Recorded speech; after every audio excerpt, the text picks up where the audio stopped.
Are we all supposed to have rights or Senator wenu Madam Fatuma niko na Segol ambao ni ya wildlife. Tulikuwa nakuja kuona tu vile mnaendelea. Tumeelezwa kwamba so which means we expect you to do better. I believe that. You well. Thank you. What is your name? Tukiwa makatibu 6. All the best. Don't discourage. Nani. Who is the leader in this class?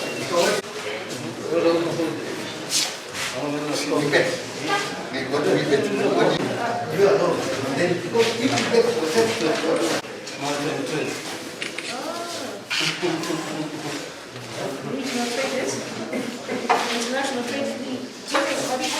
Have you heard of what is happening to the US FTA trade in the UK by that? Ask him, he's the one who's running it. This one, this PSC of ours. And then even the one for the US is. It's me. All the best. Thank you.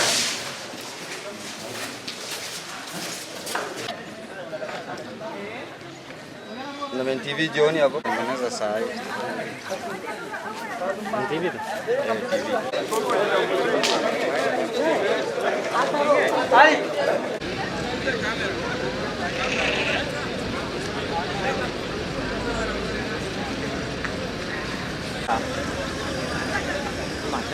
Mama amesema eh.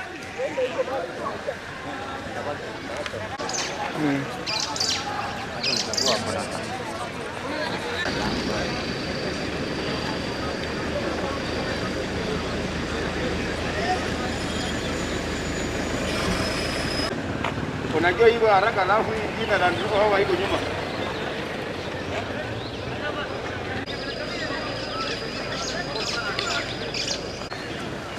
Kwa saa hii. Komanda kwa mbele.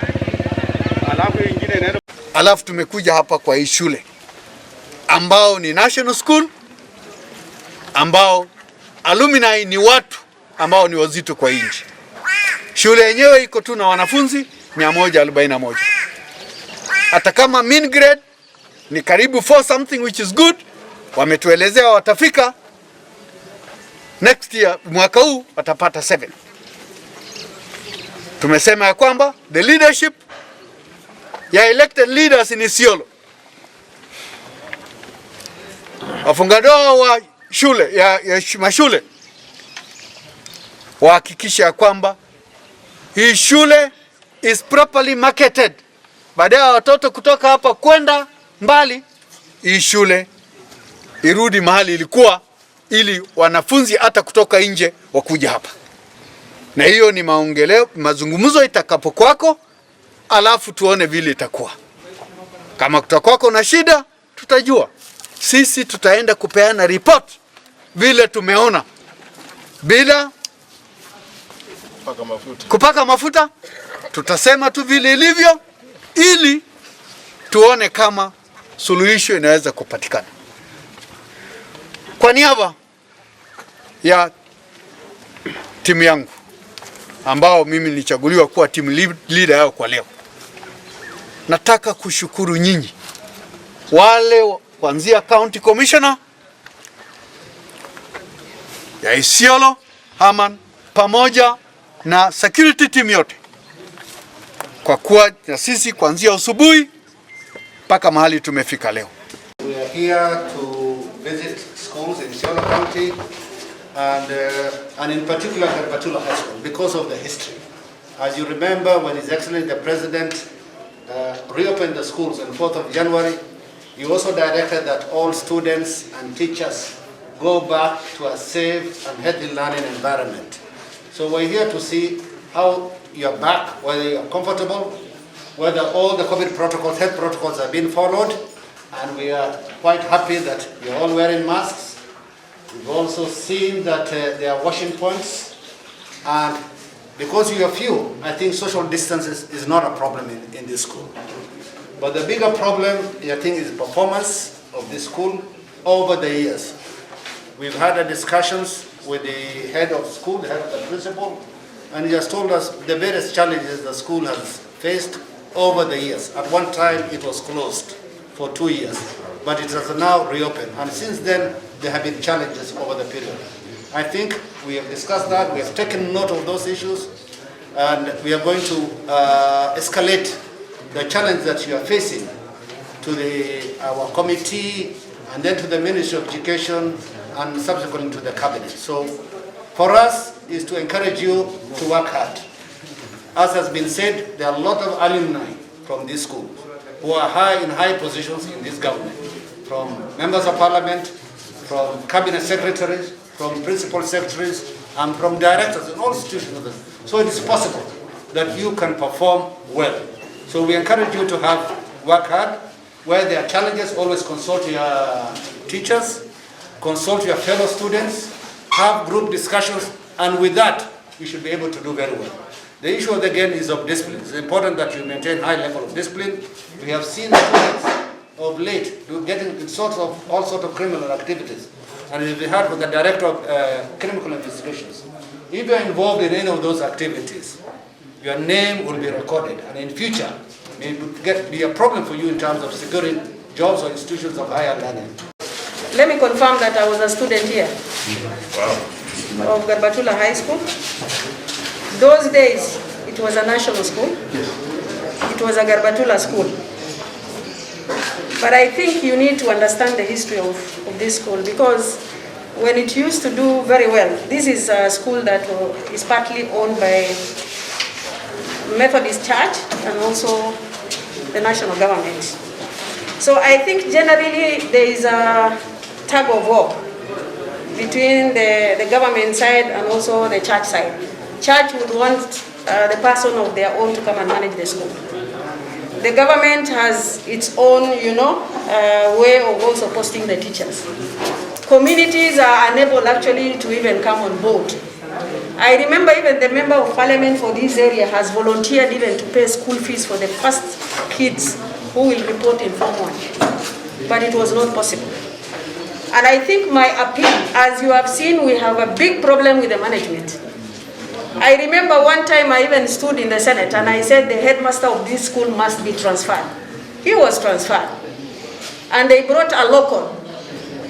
But unfortunately, the local was removed and somebody else was brought. So this is where there is a problem. Whenever there is a management problem, of course, the students will not succeed. The school will not prosper. So, and I think I'm appealing to you, PS, the chair of this committee. We need to overhaul this school, especially the management. We have to do something. Because this is a very good facility, as you have seen, it is just rotting here. And our kids are actually going to as far as even Kisumu and some other places to look for education when there is a facility here. The library here was a very nice, international, kind of library we had that time. I remember the government also pumped in a lot of money in this school, but it doesn't go anywhere. So I think there is majorly a big problem with the management of this school. I'm sorry to say this in front of the kids, but I think as leaders we have tried. But the major problem is the TSC and the church. Unless they resolve those issues, this school will be dead. We cannot have 22 kids who are sitting for exams when we have so many of our kids going outside the county. So I think in your report you need to consider how you are going to actually present a report to the government to overhaul Garba Tulla High School. We have so many alumni. The CS Treasury is alumni of this school because he was in my class. Yeah? Kainan is the same. So many of them.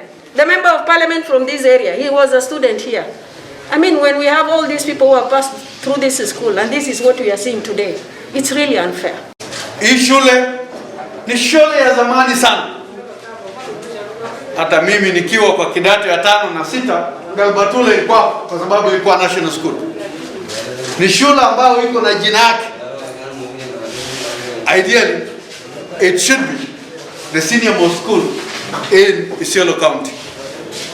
Kidogo tumeona kwamba wanafunzi wamekuwa wachache. 141 for the whole school in a facility like this one, kwa sababu zile vyumba ambao havitumiki vitaanza kuoza. So mimi naomba the leadership of Isiolo County, leadership ya education, tuangalie ya kwamba hii shule inaweza kupata wanafunzi namna gani. Ndio sasa ile jina nzuri ya Garba Tulla High School iendelee, kwa sababu kuna watu wengi wamesoma hapa. Hata cabinet secretary wetu wa National Treasury, senator alisoma hapa. The director of Kenyatta Hospital alisoma hapa. Kainan MP alisomea hapa. So ni shule ambayo iko hapa. Yes. Ni shule ambayo iko na jina ambayo tungetaka kuendelea nayo. So kitu ya kwanza, si tutamuombea heri na fanaka wakati tunataka kufanya mkenda. Ya ingine ya kuleta wanafunzi na nini, hiyo sasa ni leadership.